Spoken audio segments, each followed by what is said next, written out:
Hello dear students, आज start करते हैं भैया आज का टेस्ट। जल्दी से फटाफट देख लीजिएगा। ये कह रहा है निम्नलिखित में से किस लेखांकन अवधारणा के अनुसार व्यापार का स्वामी भी अपनी पूंजी की सीमा तक लेनदार माना जाता है। तो ये व्यवसाय की पृथक अस्तित्व की अवधारणा कहती है। अच्छा भैया, ये आपका डी सही हो जाएगा। आगे देखिएगा, लेनदार को भुगतान करने का परिणाम होता है। लेनदार को भुगतान करने का परिणाम, जब हम लेनदार को भुगतान करते हैं तो लेनदार को भुगतान करने पर कुल दायित्व कम हो जाते हैं और कुल संपत्तियां कम हो जाती हैं। ठीक है, कुल दायित्व कम हो जाते हैं, कुल संपत्तियां कम हो जाती हैं भैया। ठीक है, आगे देखिएगा, अगला क्वेश्चन है, नई मशीन के स्थापना व्यय को डेबिट किया जाएगा। नई मशीन की जब स्थापना करेंगे तो इसमें मशीन खाता डेबिट हो जाएगा। ठीक है, ये पूंजीगत व्यय माना जाएगा आपका। आगे देखिएगा, बैंक समाधान विवरण कब तैयार किया जाता है? तो बैंक समाधान विवरण व्यापारिक इच्छा अनुसार तैयार किया जाता है। ये कोई ज़रूरी नहीं है कि वार्षिक ही तैयार हो। ठीक है, आगे देखिएगा, ये कहते हैं खातों के दोनों पक्षों का योग करने और अंतर को ज्ञात करना कहलाता है। तो जब हम खातों का योग बंद करते हैं तो खातों का जो ग्रांड टोटल होता है वो दोनों तरफ लिखा जाता है और अंतर की राशि जिधर का टोटल कम होता है उधर लिख करके बैलेंस ईडी कहा जाता है, जिसे बैलेंसिंग कहते हैं या फिर संतुलित करना कहते हैं भैया। संतुलित करना या बैलेंसिंग करना कहते हैं, इसको संतुलित करना कहते हैं। आगे देखिएगा भैया, अगला क्वेश्चन, माल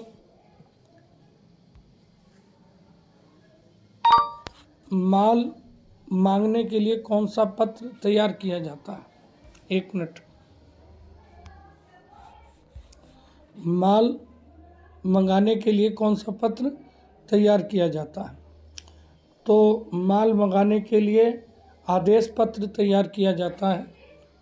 आदेश पत्र, माल मंगाने के लिए आदेश पत्र तैयार किया जाता है।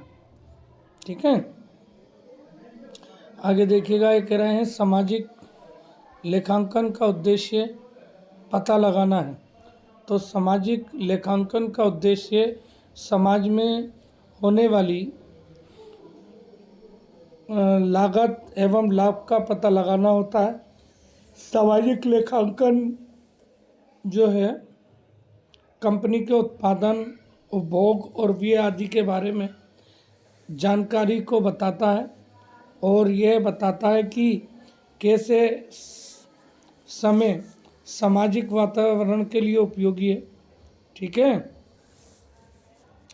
अब बात आती है जैसे इको फ्रेंडली है। ठीक है, जब कोई निर्माणी संस्था निर्माण की बात करे तो अपने लक्ष्य को प्राप्त करने के लिए, सतत विकास के लिए, ठीक है, सामाजिक लागत व लाभ का हिसाब देना होता है। यानी कि भैया क्या होता है कि जब आप प्रोसेस ऑफ प्रोडक्शन करते हो तो आपको जो है कंपनी को इको फ्रेंडली मेथड अप्लाई करने चाहिए। इको फ्रेंडली मेथड अप्लाई करने के लिए उसको कुछ ऐसे व्यवस्थाएं करनी पड़ेगी जिससे कि जो प्रोसेस है वो एनवायरनमेंट के लिए हार्मफुल ना हो। ठीक है, तो ये आपका बी राइट आंसर हो जाएगा। ठीक है, सामाजिक लेखांकन अर्जित लाभ का। ठीक है,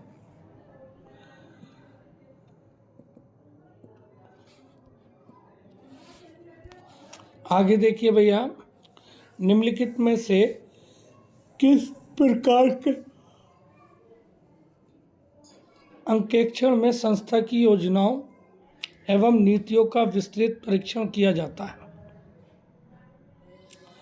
तो प्रबंध अंकेक्षण जो है वो प्रबंध की उद्देश्यों और नीतियों और योजनाओं से संबंधित होता है। ठीक है, प्रबंध अंकेक्षण जो कि प्लानिंग और पॉलिसीज की विस्तृत जांच से संबंधित होता है। ये आपका बी हो जाएगा। एक मिनट बेटा, ये जो है आपका समाज में होने वाली गतिविधियां, ये गलत हो गया है आपका। ये जो है ये गलत हो गया है। इसका जो राइट आंसर होगा ये होगा।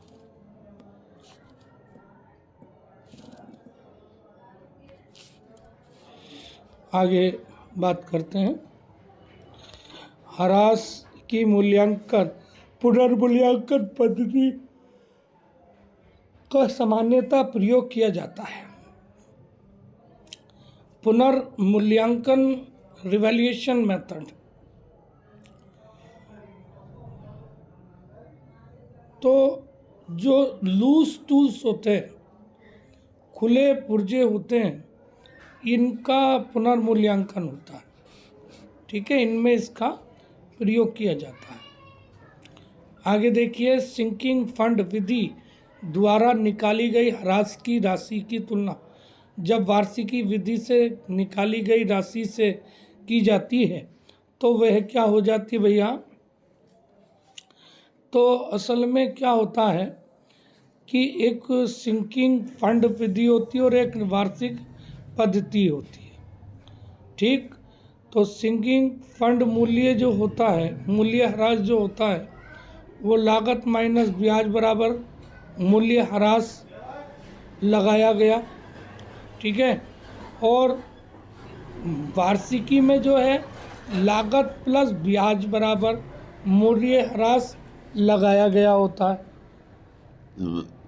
ठीक है,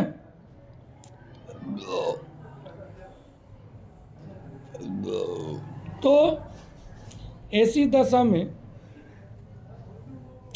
सिंकिंग फंड जो होता है वो क्या होता है भैया? सिंकिंग फंड लागत माइनस ब्याज, सिंकिंग फंड लागत माइनस ब्याज होता है, और वार्षिकी पद्धति लागत प्लस ब्याज होता है। इसलिए सिंकिंग फंड का जो होगा वार्षिकी विधि से कम होगा भैया। ठीक है, ये कम होगा। आगे बात करते हैं। आयकर अधिनियम की किस धारा में करदाता परिभाषित किया गया है? तो आयकर अधिनियम की धारा 2 सबसेक्शन 7 का संबंध जो है वो करदाता से। ठीक है, करदाता में क्या कौन कौन आता है, करदाता में किसको शामिल किया जाता है? ठीक है, करदाता में कौन व्यक्ति शामिल होते हैं भैया? ठीक है,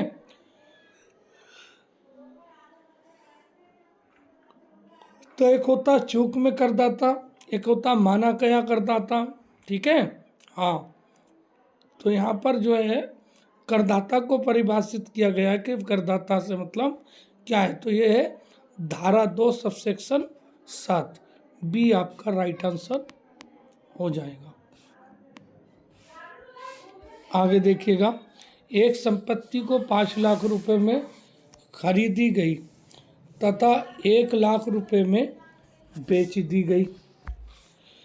ठीक है, 1 लाख रुपए का भुगतान सुपुर्दी पर किया गया एवं 4 लाख रुपए के बिल स्वीकार किए गए। आर्थिक चिट्ठे में संपत्ति के दायित्व पक्ष पर इसका क्या प्रभाव पड़ेगा भैया? तो डेफिनेट सी बात है, जब आपने संपत्ति खरीदी है तो संपत्ति खरीदने पर संपत्ति तो बढ़ जाएगी। ठीक है, संपत्ति बढ़ जाएगी, और आपकी जब आप पेमेंट करते हो तो पेमेंट घट जाता है। ठीक, उधार खरीदते हो तो लायबिलिटीज बढ़ जाती है। तो आपने 5 लाख रुपए से संपत्ति बढ़ेगी, खरीदिए, लेकिन आपने मात्र 1 लाख रुपए का भुगतान किया तो आपकी केस जो है 1 लाख रुपए कम हो जाएगी। तो कुल मिलाकर कुल संपत्ति जो है आपकी 4 लाख रुपए से बढ़ गई। On the other hands 4 lakh रुपए का आपने उधार खरीदी तो लायबिलिटीज बढ़ जाएगी, यानी कि आपकी 4 लाख से एसेट्स और 4 लाख से लायबिलिटीज बढ़ जाएगी आपका ए राइट आंसर हो जाएगा। आगे देखेंगे, निम्नलिखित में से कौन सा कथन सही नहीं है? कौन सा कथन सही नहीं है? तलपट का उद्देश्य पुस्तकों की शुद्धता की जांच करना है। भैया शुद्धता की जांच नहीं है, बल्कि गणितीय शुद्धता की जांच करना होता है, यही गलत है। आगे देखिएगा, एक संयंत्र को 1 जनवरी 1999 को खरीदा गया। इसके ह्रासमान मूल्य पर 12% प्रति की दर से अवमूल्यन किया गया। इसे 31 मार्च 2001 को बेच दिया गया, जब इसका मूल्य 1,50,230 रुपये था। इसका जो है 1 जनवरी को मूल्य क्या होगा भैया? तो मैंने इससे पहले भी ये टेस्ट में रखा था कि जब हमें ऐसा दिया हो तो हम क्या करते हैं, रिवर्स एंट्री करके चलते हैं। 1,50,000 गुणा 100/100 माइनस 80 करके निकालेंगे तो ये 1,70,000 आ जाएगा। फिर और निकालेंगे तो ये इसी तरह से 2 साल का निकाल करके 1,76,000 आएगा। और 1,76,000 यानी कि लगभग अनुमान था 1 साल का ह्रास जो है वो 17,000 रुपये के 18,000 रुपये के करीब बैठेगा। ठीक है, 16-17,000 रुपये के तो लमसम, तो इसे में प्लस कर दें हम, तो ये जो है हमारा लगभग 2 लाख रुपए के करीब बैठेगा आंसर। ठीक है,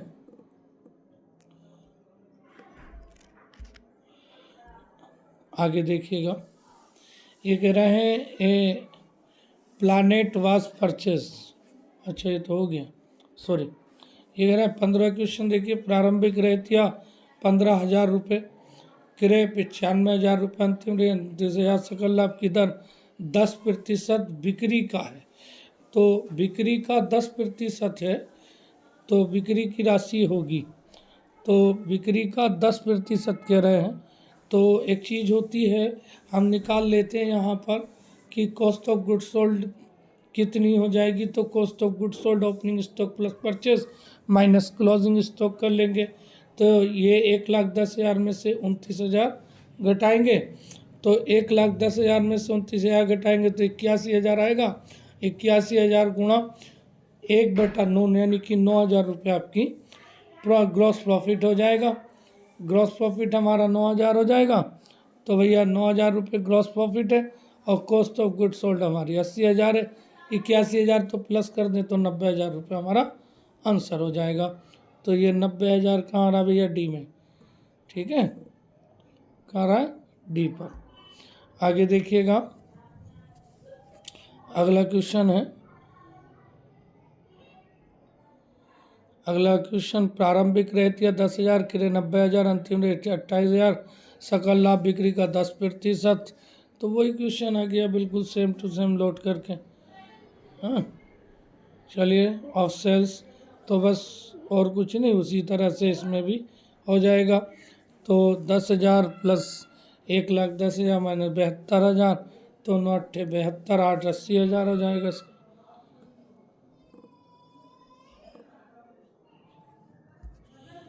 आगे देखिएगा, ये है मार्ग में माल की क्षति एक उपरिव्यय है। भाई मार्ग में माल की क्षति का मतलब ये है कि विक्रेता द्वारा जब क्रेता को माल भेजा जाता है तो वह माल क्रेता तक नहीं पहुंचता, तो ऐसे माल को मार्गस्थ माल कहा जाता है। मार्गस्थ माल कहा जाता है। ठीक है, तो ऐसी दशा में मार्ग में होने वाली हानि कहते हैं इसको।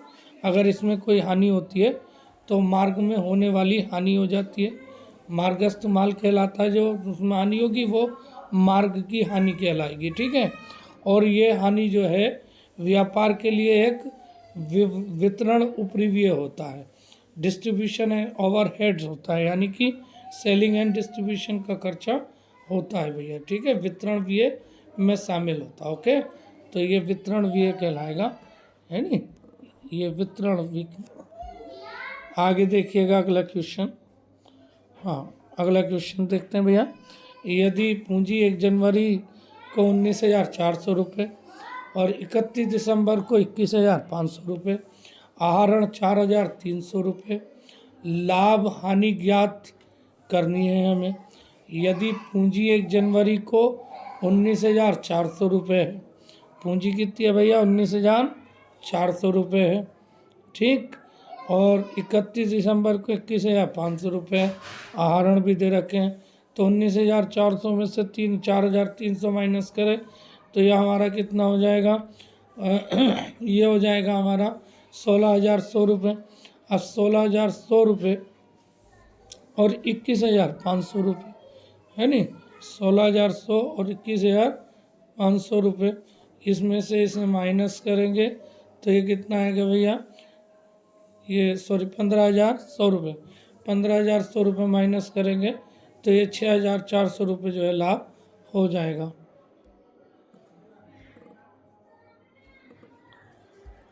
आगे देखते हैं, अगला क्वेश्चन है। अगला क्वेश्चन देखिए भैया, ये कह रहे हैं कि कंपनी के चिट्ठे के दायित्व पक्ष में निम्नलिखित मदों को किस क्रम में दिखाया जाता है। तो दायित्व पक्ष में जो है भैया, मैंने आपको बताया था कि सबसे पहले अंश पूंजी, फिर संचय एवं आधिक्य, फिर जो है नॉन करंट लायबिलिटीज़ यानी सुरक्षित ऋण आते हैं, और सुरक्षित ऋण के बाद में चालू दायित्व आते हैं भैया, ठीक है। ये इसका सही क्रम होता है। तो ये इसका जो है 3, मतलब ये ए जो है सही हो जाएगा बेटा, ए।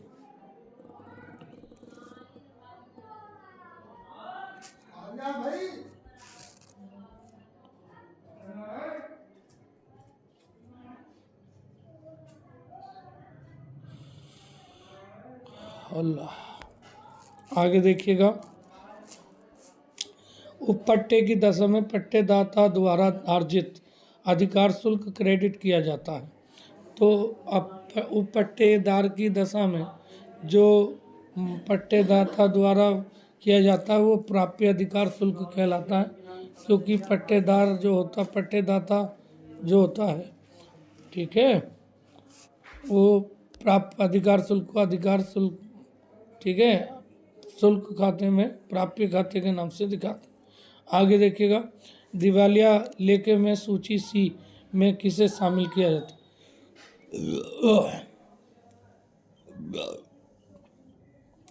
सूची सी होती है अंशतः सुरक्षित लेनदान, ठीक है, यानी कि जो उनका द्वारा दिया गया धन होता है वो उनके पास गिरवी रखी हुई संपत्ति से के मूल्य से अधिक का होता है, ठीक। वो अपना कुछ हद तक वसूल कर सकते हैं, कुछ हद तक वसूल नहीं कर पाते हैं, इसलिए उनको अंशतः सुरक्षित लेनदार कहा जाता है, ठीक है।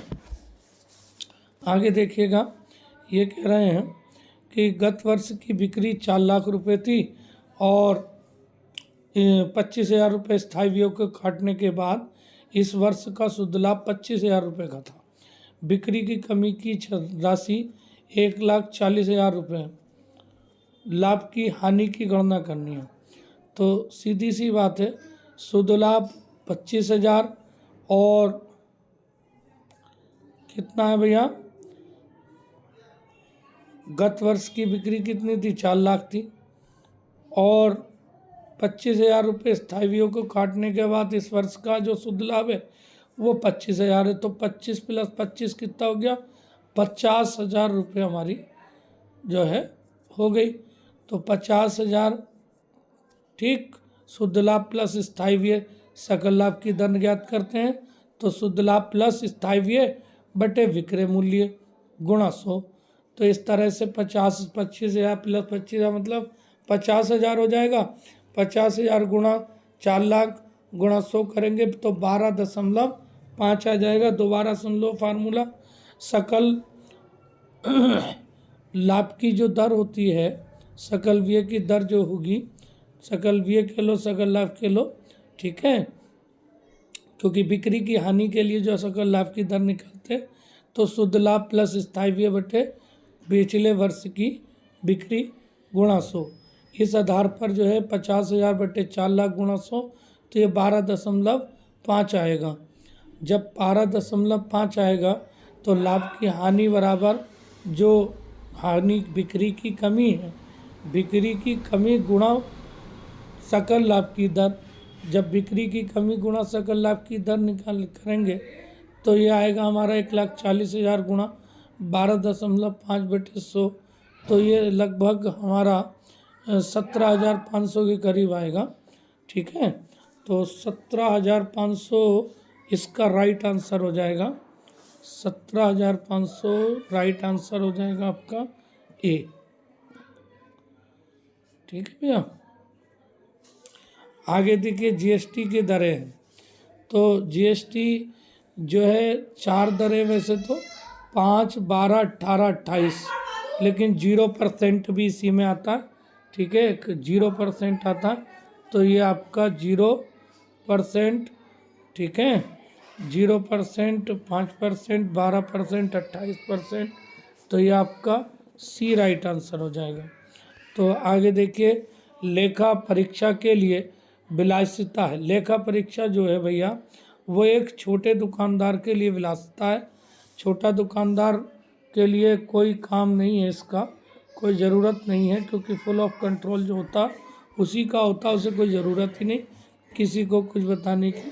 ठीक है, एक ये कह रहा है AS 21 के अनुसार, AS 21 के अनुसार समेकित लेखा विवरण तैयार किया जाता है।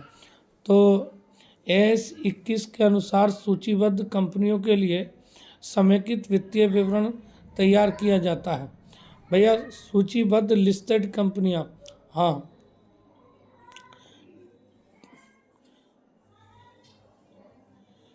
ये सूत्रधारी कंपनियों द्वारा अपनी सहायक कंपनियों को वित्तीय विवरण बनाने की दिशा निर्देश देता है।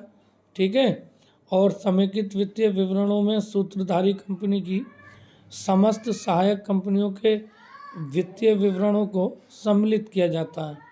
ठीक है, हाँ, तो ये जो है भैया आपका जो है सी राइट आंसर हो जाएगा। सूचीबद्ध कंपनियों के लिए अनिवार्य है। ठीक है, लिस्टेड कंपनी।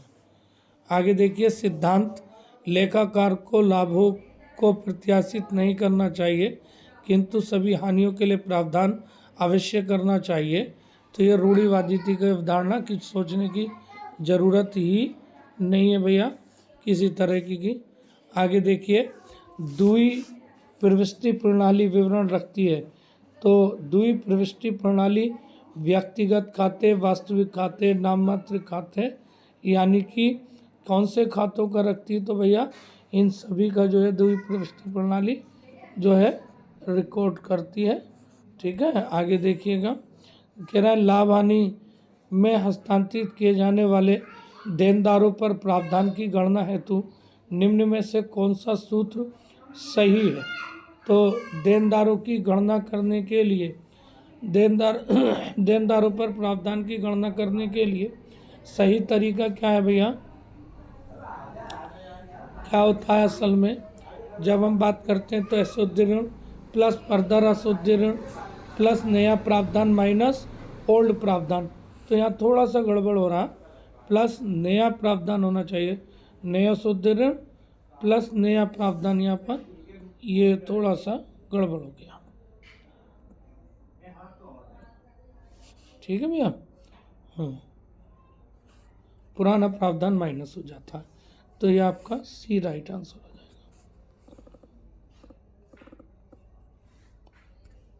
आगे देखिए, अगला क्वेश्चन है, एक आंतरिक अंकेक्षण प्रहरी होता है।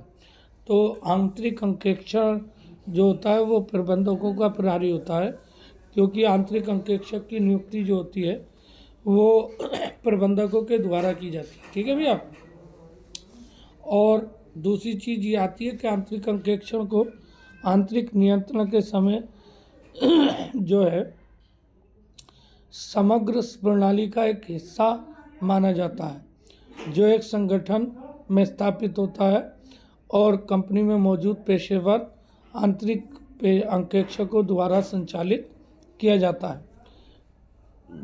ये प्रबंधक को संगठन में नियंत्रण प्रक्रिया से संबंधित आश्वासन देता है और धोखाधड़ी का शीघ्र पता लगाने में मदद करता है। ठीक, ये जो है आंतरिक नियंत्रण का एक भाग होता है आंतरिक अंकेक्षण। ठीक है, आंतरिक अंकेक्षक के दो भाग होते हैं, एक आंतरिक अंकेक्षक हो, आंतरिक नियंत्रण के दो भाग होते हैं, एक आंतरिक अंकेक्षक और एक आंतरिक जांच होती है भैया। ठीक है, हाँ, तो ये जो हो जाएगा आपका प्रबंधक हो जाएगा, क्योंकि वो प्रबंधकों का प्रहरी होता है। ठीक है, हाँ, जो वॉचडॉग होता है वो किसका होता है, और प्रबंधकों का होता है। अंकेक्षण का कार्य है, तो अंकेक्षण का जो कार्य होता है वो गणितीय अंकेक्षक का कार्य यही होता है, खातों में गणितीय शुद्धता की जांच करना, अशुद्धियों को ढूंढना और उन्हें रोकना, कपट को ढूंढना एवं रोकना। जरा एक बात मैं आपको बताता चलूँ भैया कि अंकेक्षक का जो मुख्य उद्देश्य होता है वो लेखा पुस्तकों की जांच करना होता है कि लेखे सही चित्र प्रस्तुत करते हैं या नहीं करते हैं। बाकी उसके सेकेंडरी कार्य होते हैं, सहायक कार्य होते हैं। ठीक है, तो ये जो है आपका डी राइट आंसर हो जाएगा, सभी इसमें शामिल हो जाएंगे। ओके, हाँ, डी राइट आंसर हो जाएगा। आगे देखिए, लेखांकन की पूर्ण व्यवस्था न रखने वाली शाखा कौन सी है। तो देखिएगा, मैंने आपको बताया था कि जो आश्रित शाखा होती हैं वो अपने पूरे कंप्लीट रिकॉर्ड्स नहीं रखती हैं, अपने पूरे रिकॉर्ड नहीं रखती हैं भैया। ठीक है, हाँ, आगे देखेंगे, किराया क्रय पद्धति की विशेषताओं में शामिल है। किराया क्रय पद्धति की विशेषताओं में क्या शामिल है भैया, माल की सुपुर्दगी होती है, बिल्कुल ठीक है। भुगतान की विधि, बिल्कुल ठीक है, या आप 2 इंस्टॉलमेंट दोगे, 3 दोगे। मोड ऑफ पेमेंट होता है, अनुबंध होता है, उसमें माल के स्वामित्व का हस्तांतरण, जब तक अंतिम किस्त का भुगतान नहीं हो जाता तब तक वह मालिक नहीं बन सकता है। तो ये सभी इसकी विशेषताएं भैया, है नहीं। हाँ, आगे की बात करते हैं। अगला पॉइंट है, ये कह रहे हैं कि गत वर्ष का नियम किसके लिए लागू नहीं होता। गत वर्ष की बात चल रही है, तो गत वर्ष का नियम उपभोक्ता पर सभी पर लागू नहीं होता। ठीक है, सभी पर लागू नहीं होता, यानी कि कभी कभी ऐसा होता है, अगर कोई व्यक्ति हमेशा के लिए कोई व्यक्ति भारत छोड़ के जाता है तो गत वर्ष ही उसका कर निर्धारण वर्ष बन जाता, मतलब जिस वर्ष वो भारत छोड़ रहा है वही वर्ष उसका जो है कर निर्धारण वर्ष बन जाएगा। वही कर निर्धारण वर्ष हो जाता है। ठीक है, तो ये जो है सभी शामिल है भैया, ये आपका डी राइट आंसर हो जाएगा।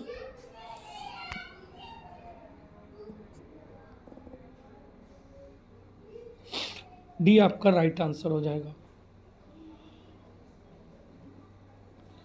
आगे देखिएगा, निम्नलिखित में से कौन सा व्यावसायिक लेन देन नहीं है। व्यावसायिक लेन देन की बात करें तो ऐसे लेन देन जो व्यवसाय में चलते हैं, व्यवसाय से होते हैं, वो व्यावसायिक लेन देन कहलाते हैं।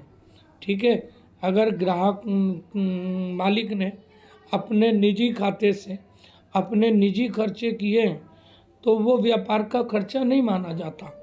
अगर किसी व्यापारी ने अपने निजी अकाउंट से निजी खर्चे किए तो वो व्यापार का खर्चा नहीं है।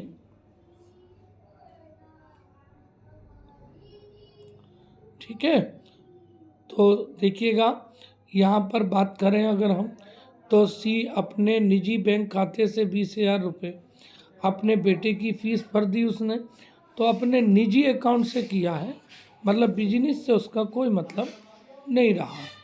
ठीक है भैया, तो सी आपका राइट आंसर हो जाएगा, है नहीं। आगे देखिएगा, माल की आपूर्ति के अनुबंध के उल्लंघन के मुकदमे के बचाव के लिए किया गया कानूनी व्यय। तो माल की आपूर्ति के संबंध की बात चल रही, माल की आपूर्ति जो होती है, माल की आपूर्ति के अनुबंध का जो उल्लंघन है, ठीक है, तो किया गया कानूनी व्यय आयगत व्यय होगा, क्योंकि ये व्यय व्यवसाय के सामान्य संचालन के दौरान सामान्य संचालन व्ययों में शामिल हो जाएगा। ठीक है भैया, तो आपका जो है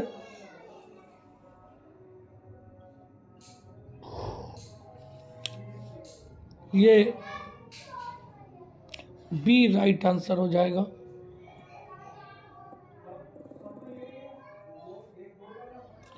आगे बात करते हैं भैया, एक संयंत्र का हरासित मूल्य 6 लाख रुपए। संयंत्र का हरासित मूल्य कितना है भैया? 6 लाख रुपए है। ठीक, और आरंभिक मूल्य 1 लाख रुपए था। इस संयंत्र को चालू वित्तीय वर्ष में 1,20,000 रुपये में बेच दिया गया। 1,20,000 रुपये में बेच दिया। 60,000 रुपये की चीज़ जो 1 लाख रुपए की थी उसे जो है 1,20,000 रुपये में बेच दिया गया। अब इस संबंध में लिखने से कौन सा कथन सही है भैया? तो देखिएगा, ये 60,000 रुपये का लाभ हो रहा है कुल मिलाकर के। ठीक है, तो ये पूंजीगत लाभ हुआ हमारा। अब इसे बताने को व्यापारिक लाभ बताना उचित नहीं होगा, क्योंकि असल में ये व्यापारिक लाभ है ही नहीं, क्योंकि ये व्यापार की सामान्य क्रियाओं से संबंधित नहीं है भैया। ये व्यापार की सामान्य क्रियाओं से संबंधित नहीं है, ये हमारा पूंजीगत लाभ कहलाएगा। ठीक, कैसा लाभ कहलाएगा? पूंजीगत लाभ कहलाएगा ये हमारा।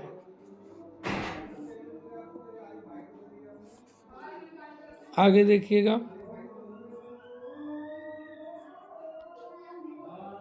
एक संस्था में गुप्त संचय का सृजन निम्नलिखित के द्वारा हो सकता है। यानी कि किसी संस्था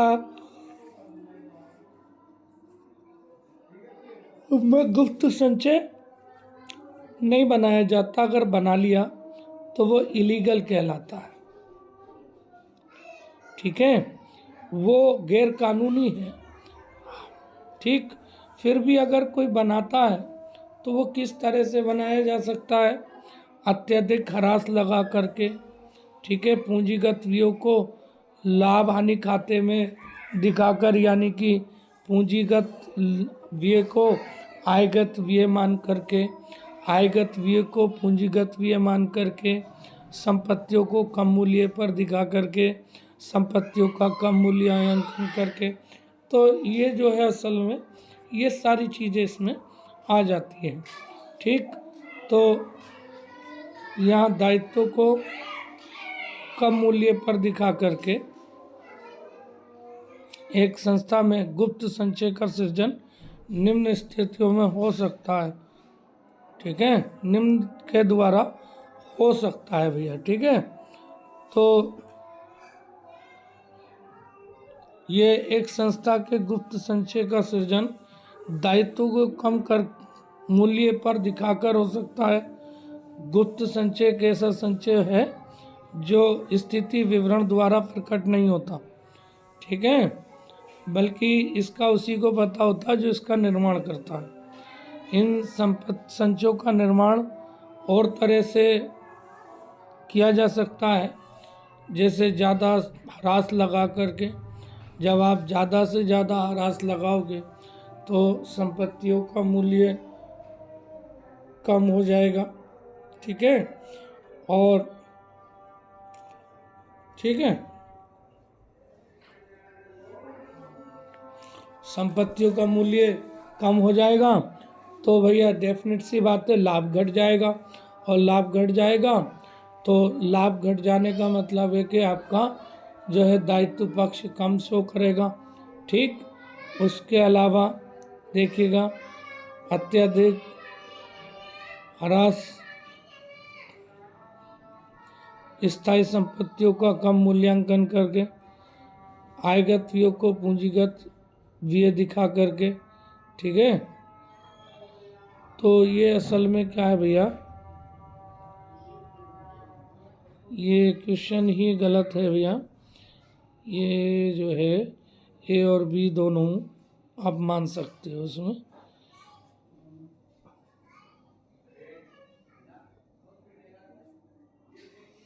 चलिए वैसे इसमें छोड़ दीजिए इस क्वेश्चन को। निम्नलिखित में से कौन सा व्यावसायिक क्रिया नहीं है? इनमें से कौन सी व्यावसायिक क्रिया नहीं है भैया? ठीक है, तो व्यावसायिक क्रिया से मतलब होता है कि जो नॉर्मली कोर्स ऑफ एक्शन होते हैं, ठीक है,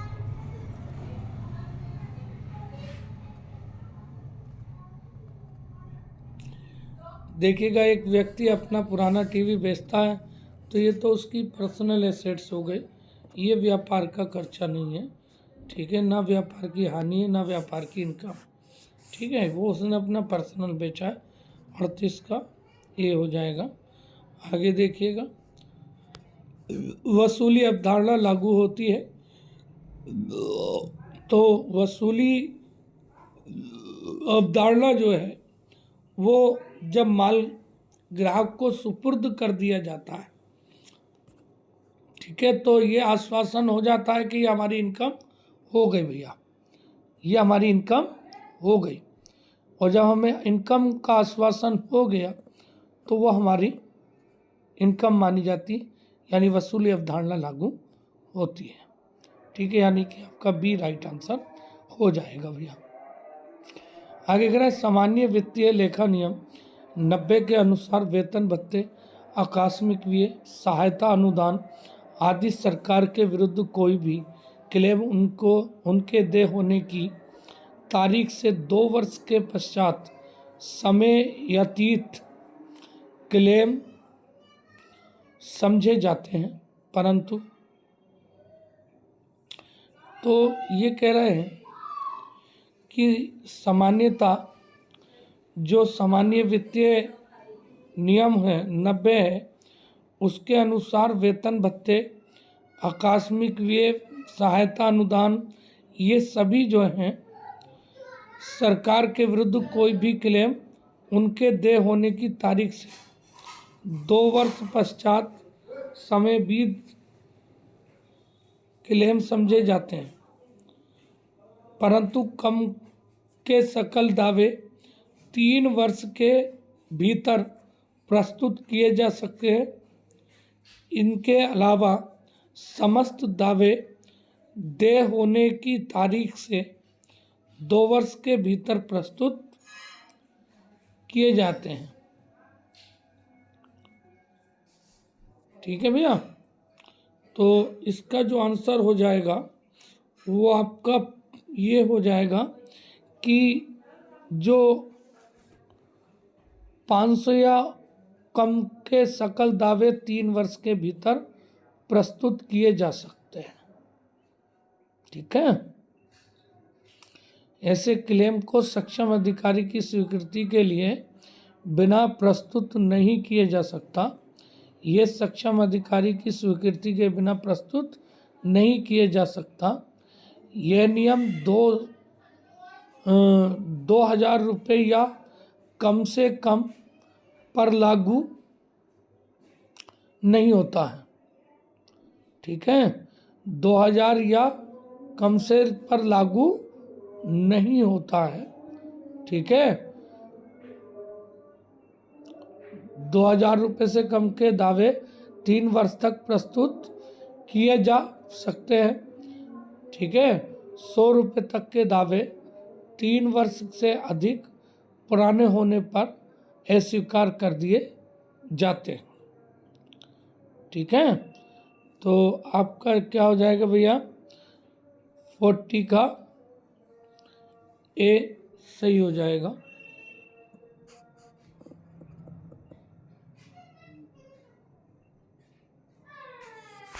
आगे बात करते हैं भैया, अगला क्वेश्चन देखिएगा। विभागीय तिजोरी को अक्षय अभिरक्षा के लिए कोषागार में रखने की स्थिति में तिजोरियों की चाबियां रखी जाएंगी। तो अभी रक्षा की बात चल रही है, तो आहरण और वितरण अधिकारी की बात आती है। ये जो होता है DRDO जिसे बोलते हैं, वो कर सकता है। ठीक है। सामान्य वित्तीय नियम 64 में यह प्रावधान है कि अपने स्वयं के पद के अलावा किसी अन्य पद के कर्तव्य का निर्वहन करने वाला नियुक्त सरकारी कर्मचारी उस पद को पूर्णतः धारित करने वाले कर्मचारी में निहित है। ठीक है भैया। तो देखिएगा 42 का ये C हो जाएगा, प्रशासनिक शक्तियाँ। ठीक है। हाँ, ये आगे की बात करते हैं भैया। ये देखिएगा 42 हो गया।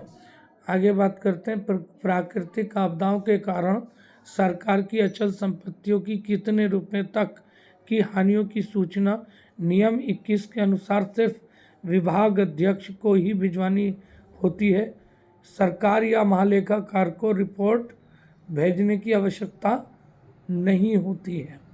ठीक है भैया। तो ये हो जाएगा आपका C 15,000 रुपये।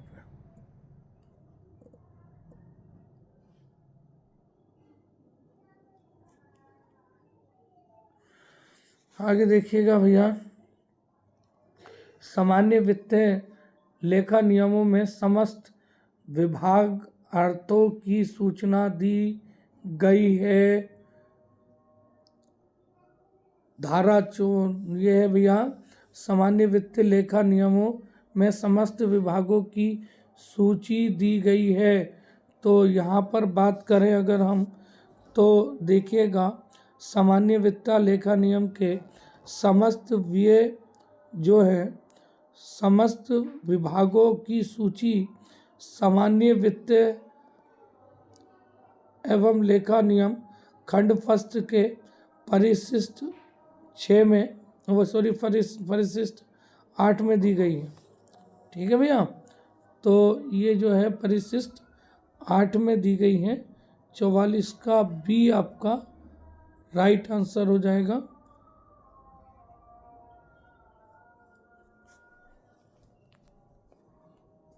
ये हो जाएगा B।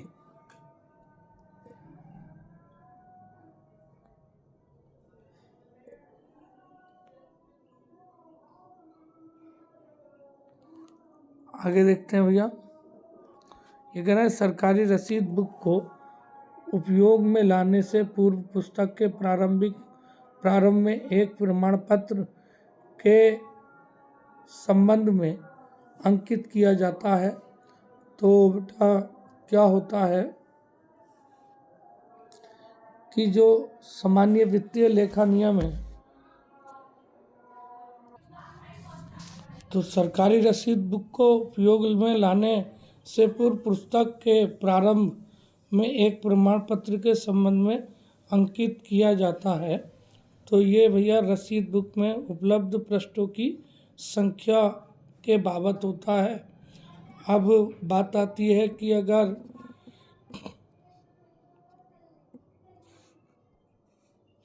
ठीक है, अगर ये कह रहे हैं कि यहाँ पर नियम 45 में जो है रसीद बुक का सामान्य प्रारूप है, जो असल में GA13 और GA14, ठीक है, GA13 GA14 के अनुसार राजकीय मुद्रणालय से प्राप्त की जाएंगी। ठीक है।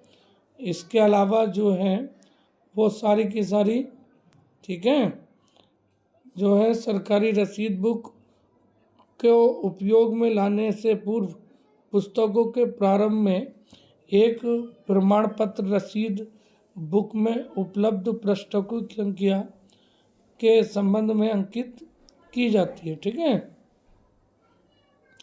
तो ये इसका राइट आंसर हो जाएगा।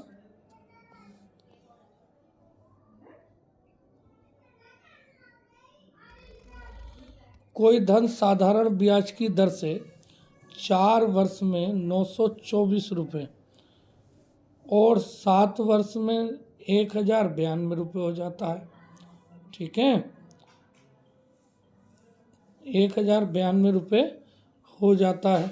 ब्याज की दर है, तो असल में क्या है कि कोई ब्याज की बात चल रही है, तो ब्याज जो है कितना कह रहा है, 4 वर्ष में 924 रुपये साधारण ब्याज की दर से।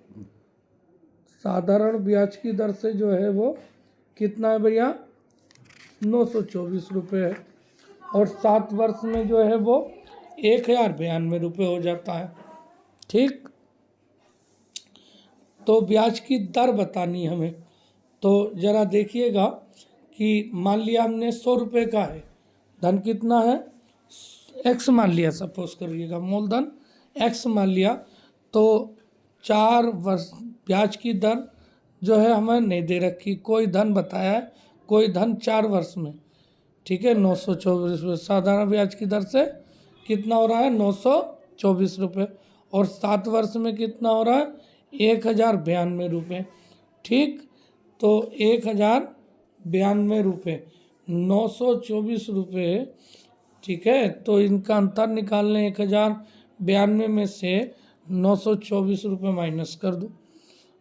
1092 में से 924 रुपये माइनस कर दें, तो ये कितना आएगा भैया, 1092 में से 924 रुपये माइनस करेंगे तो 76 और 92 प्लस कर लो, तो ये आएगा 76 प्लस 192, 76 और 92 माइनस करेंगे तो ये आएगा 168।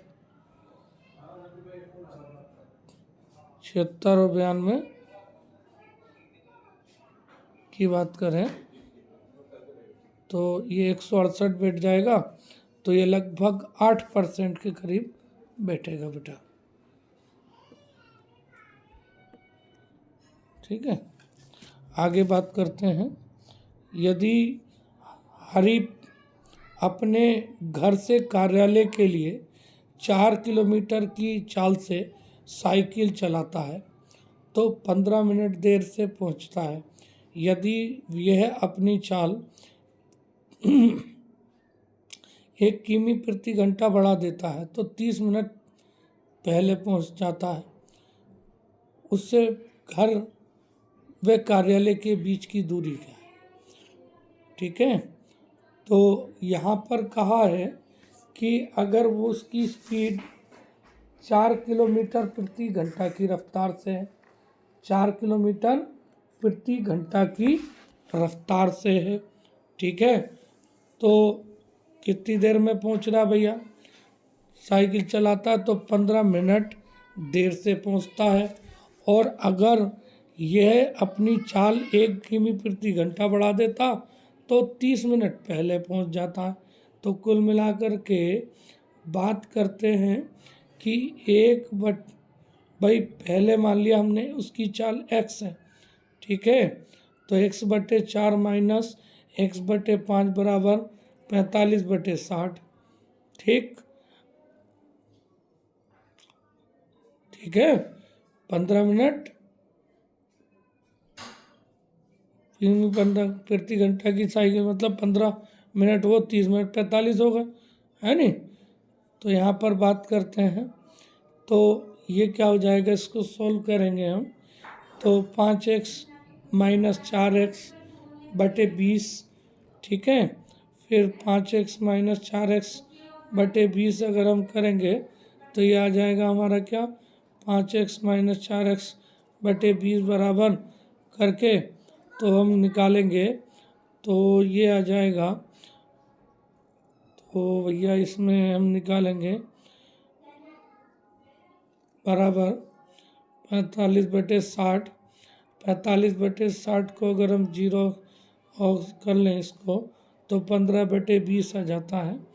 तो 15/20 आ जाएगा। 15/20 का तो x की वैल्यू जो आ जाएगी वो 15 आ जाएगी। ठीक है, तो इसका जो आएगा वो आएगा आपका ए। आगे बात करते हैं 1/7 का, तो ये पहले भी करा चुका हूँ मैं कि 1/7 की बात करें तो हम इसका पूर्णांकी गुणात्मक प्रतिलोम, तो गुणात्मक प्रतिलोम में हम जो हर में होती है उससे मल्टीप्लाई कर देते हैं, तो कितना हो जाएगा 1/7 की गुणा 7 से करेंगे तो ये एक आंसर आ जाएगा, ये आपका 1 हो जाएगा। ओके, आगे देखिएगा तीन संख्याओं का में से 12 तथा उनका ले से 720 है, उसमें से दो संख्याएं 36 और 48 है, तीसरी संख्या बतानी है। ठीक है, तो इसमें क्या होगा, हमने माना कि तीसरी संख्या जो है वो 12x हो गई। ठीक, तीसरी संख्या क्या हो गई भैया, 12x हो गई। तो अब हम बात करते हैं कि 36 और 48 और 12x का ले से 720 है, तो इनकी आपस में हम मल्टीप्लाई करें, क्या हो जाएगा भैया 36, 48 और 12x, इनका हम एलसीएम निकालते हैं तो ये 144x आता है। 144x बराबर 720। अब x बराबर जब हम लेंगे तो x की वैल्यू 5 आ जाएगी, तो तीसरी संख्या हमारी 60 हो जाएगी भैया, ये हमारा ए राइट आंसर हो जाएगा। ठीक है, आगे देखिएगा, ये कह रहे हैं यदि √3/7 की पावर x+1, ये x+1 है, बराबर जो है कितना दे रखा है भैया, ये थोड़ा गलती हो गया बेटा, क्वेश्चन गलत है, क्वेश्चन गलत है, एक्चुअली क्या है ना कि ये क्वेश्चन ही गलत है। क्वेश्चन में आपका जो होना चाहिए था, ये होना चाहिए 3/7 के बराबर होना चाहिए। यहाँ पर थोड़ा मैं ठीक कर देता हूँ इसको, ये आना चाहिए ब्रैकेट में 7/3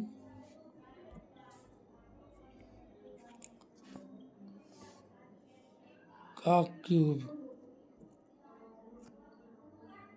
ठीक है, अब इसका आंसर निकल सकता है, पहले इसका आंसर नहीं निकल सकता था बेटा। ठीक है, पहले इसका आंसर नहीं आ सकता था।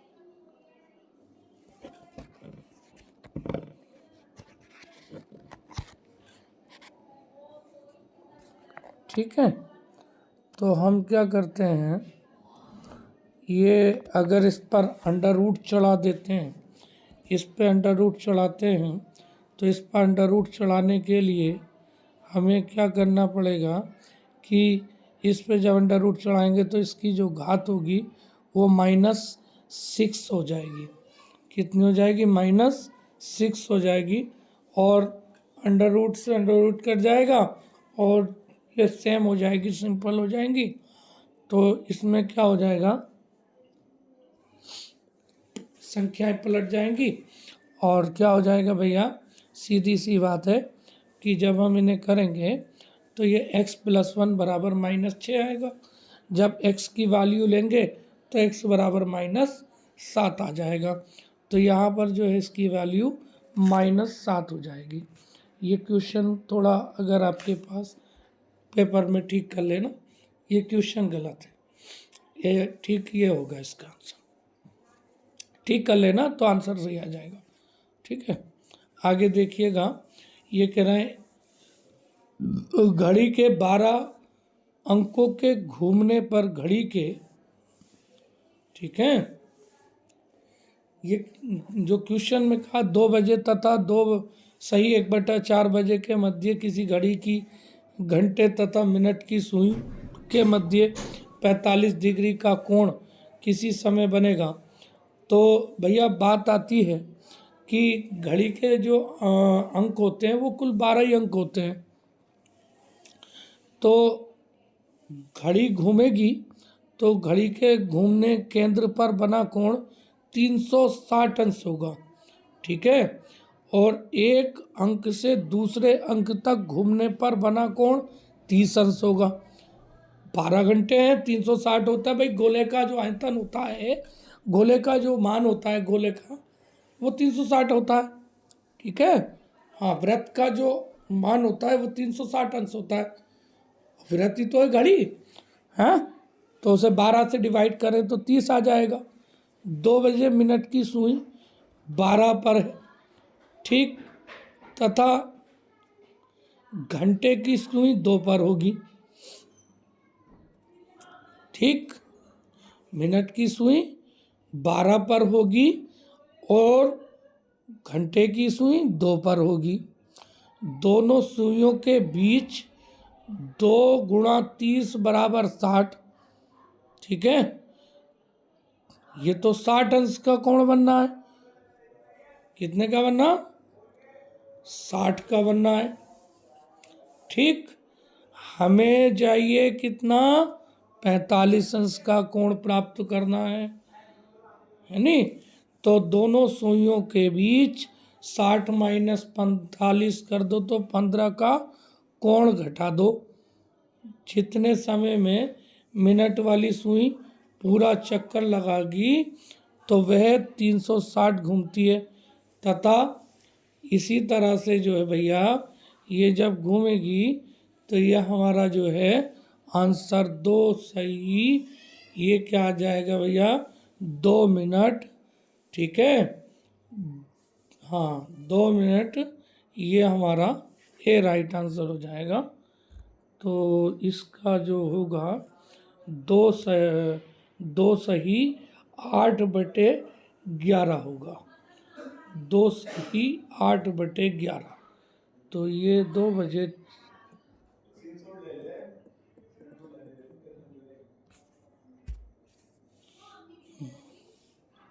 2 बजे 2 सही 8/11 हो जाएगा। 2 सही 8/11, ठीक है। आगे की बात करते हैं भैया।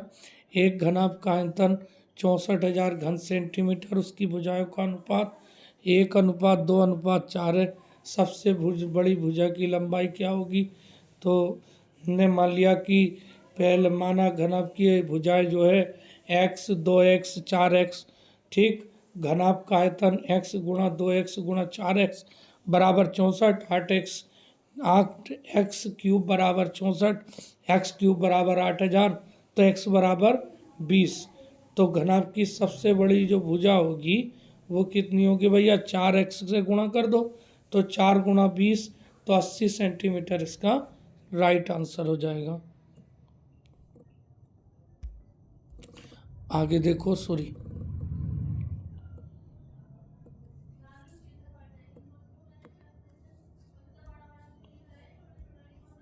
आगे बात करते हैं भैया। ये कह रहा है एक खोखला गोला पानी में आधा डूबा हुआ है और तैर रहा है, ठीक है। खोखला गोला है, पानी में तैर रहा है, ठीक है भैया। तो ये कह रहे हैं यदि गोले का बड़ा बाह्य व्यास 42 सेंटीमीटर तथा गोले के पदार्थ का आयतन 3087 सेंटीमीटर, तो गोले के पदार्थ का घनत्व लगभग कितना होगा? तो यहाँ पर हमने घनत्व मान लिया, माना घनत्व बराबर d, घनत्व माना बराबर d मान लिया। तो गोले का द्रव्यमान जो हो जाएगा वो क्या होता है भैया? गोले का द्रव्यमान आयतन गुणा घनत्व, आयतन गुणा घनत्व। तो आयतन गुणा घनत्व करेंगे तो 3087 d आ जाएगा इसका। तो गोले का द्रव्यमान कितना हो जाएगा? गोले द्वारा हटाए गए जल का भार, है नहीं। गोले का द्रव्यमान क्या होगा? गोले के द्वारा हटाए गए जल का मान, बराबर क्या हो जाएगा भैया, अर्धगोले का आयतन। तो अर्धगोले का आयतन का फार्मूला लगा दो, यानी कि 1/2 गुणा 4/3 गुणा 22/7 गुणा 21 की पावर 3। 42 है तो 42 की आधी त्रिज्या 21 हो जाएगी। ठीक, तो इसे सिंप्लीफाई कर दो, डी बराबर, तो ये लगभग 6.3 ग्राम सेंटीमीटर आएगा, यानी कि आपका बी राइट आंसर हो जाएगा भैया। ठीक है, बी राइट आंसर हो जाएगा भाई। आगे बात करते हैं भैया। यार क्वेश्चन मैथ के बड़े सारे रखे गए भाई। पाइप ए तथा बी एक टंकी को क्रमशः 20-30 मिनट में भर सकते हैं। पाइप इसे 24 मिनट में खाली कर सकता है, तो 2 भरेंगे, 1 खाली करेगा। तो 1/20 प्लस 1/30 माइनस 1/24, तो ये जो है भैया इसका एलसीएम लेंगे तो 120 आएगा। तो इसे सिंप्लीफाई करेंगे तो ये लगभग 5/20वां भाग करेगा।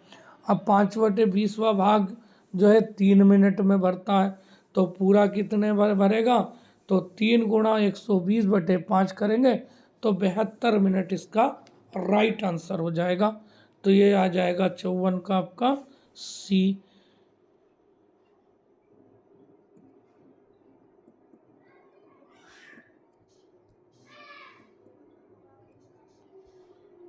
आगे देखिए भैया, राम ने एक गाय रहीम को 20% लाभ पर बेच दी तथा रहीम ने इसे रॉबर्ट को 25,000 रुपये 25% लाभ पर बेच दिया। ठीक है, यदि रॉबर्ट ने 9,000 दिए हों तो राम ने गाय कितने रुपए में खरीदी। ठीक है भैया, तो यहाँ पर गाय खरीदने की बात चल रही है, तो हमने ये मान लिया राम ने गाय 80 रुपये में खरीद ली, तो गाय का प्रथम विक्रय मूल्य कितना हो जाएगा। प्रथम विक्रय मूल्य पूछ, तो प्रथम विक्रय मूल्य का मतलब हो गया x गुणा 120/100, तो 6x/5 हो जाएगा। ठीक, 6x/5। अब 6x/5 को जो है 25% लाभ पर बेचा जा रहा है नी। द्वितीय विक्रय मूल्य कितना, 25% लाभ पर बेचता है, तो 25% लाभ पर बेच रहा है, तो 6x का जो है हम निकालेंगे, 6x/5 का 25/100 करके निकालेंगे, है नी। तो ये 6/20 आ जाएगा। ठीक, और छोटा कर लो तो 3x/10 हो जाएगा। तो ये कुल मिला करके हमारा विक्रय मूल्य निकालेंगे तो 6x/5 प्लस 3x/10, तो ये आ जाएगा 3x/2। या फिर ये मान लो कि ये हमारा जो है 5 दूनी 10 15/10 या 3x/2, और 3x/2 बराबर 900, तो x की वैल्यू 900 गुणा 2/3, तो ये 800 रुपये निकल कर, सॉरी 3 तिया 9 यानी कि 3 दूनी 6, यानी कि 600 रुपये इसका राइट आंसर हो जाएगा। 55 का आपका ए हो जाएगा भैया। ठीक है, आगे देखिएगा अगला क्वेश्चन है बेटा, निम्नलिखित में से कौन सा वीडियो फाइल का फॉर्मेट है। तो वीडियो फाइल का फॉर्मेट है, तो ये ए हो जाएगा QT। ठीक है भैया, ये QT जो है वीडियो फाइल का फॉर्मेट है, यानी क्विक टाइम। QT का मतलब होता है क्विक टाइम। आगे देखिए बेटा, अगला क्वेश्चन है, किसी यूजर ने किसी वेबसाइट पर कितनी बार विजिट की है इसका पता लगाने के लिए निम्नलिखित में से किसका प्रयोग किया जाता है। तो ये जो होगा भैया, ये कुकीज़ का प्रयोग करते हैं इसमें, कुकीज़, ठीक है, कुकीज़ का प्रयोग करते हैं, ठीक है। हाँ, कुकीज़ से पता चलता है कि किसी ने कितनी बार विंडो जो है प्रयोग किया, साइट पर विजिट की है नहीं। ये कहना HTML कोडिंग में निम्नलिखित में से कौन से एप्लीकेशन का प्रयोग किया जाता है। तो HTML में जो है हम नोटपैड का प्रयोग करते हैं। काय का करते हैं भैया? नोटपैड का प्रयोग करते हैं। नोटपैड इंटरनेट यूज़ करता है, तो इंटरनेट जो है भैया वो पैकेट स्विच का यूज़ करता है। इंटरनेट पैकेट स्विच का यूज़ करता है भैया, ठीक है। ये इसका राइट आंसर हो जाएगा, ठीक है। आगे देखिएगा, जब कोई ईमेल भेजते हैं तो निम्नलिखित में से मैसेज के कंटेंट्स का वर्णन कौन करता है। जब किसी को ईमेल भेजते हैं तो मैसेज के कंटेंट का वर्णन सब्जेक्ट लाइन द्वारा किया जाता है, जिसे डिलीवरी हेतु आवश्यक माना जाता है। सब्जेक्ट लाइन का उद्देश्य किसी भी यूज़र को ईमेल पढ़ने के लिए आकर्षित करना है, ठीक है। तो ये 60 का हमारा ए हो जाएगा सब्जेक्ट, ओके। आगे देखिएगा, वेबसाइट। वेबसाइट क्या होती है? वेबसाइट भैया क्या होता है असल में?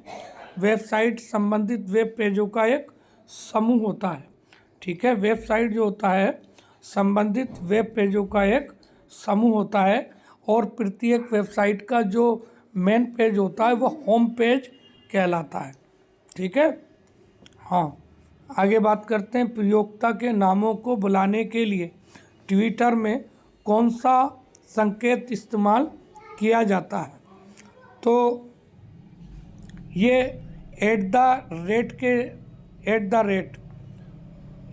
रेट जो है ना यूज़ किया जाता है, ओके।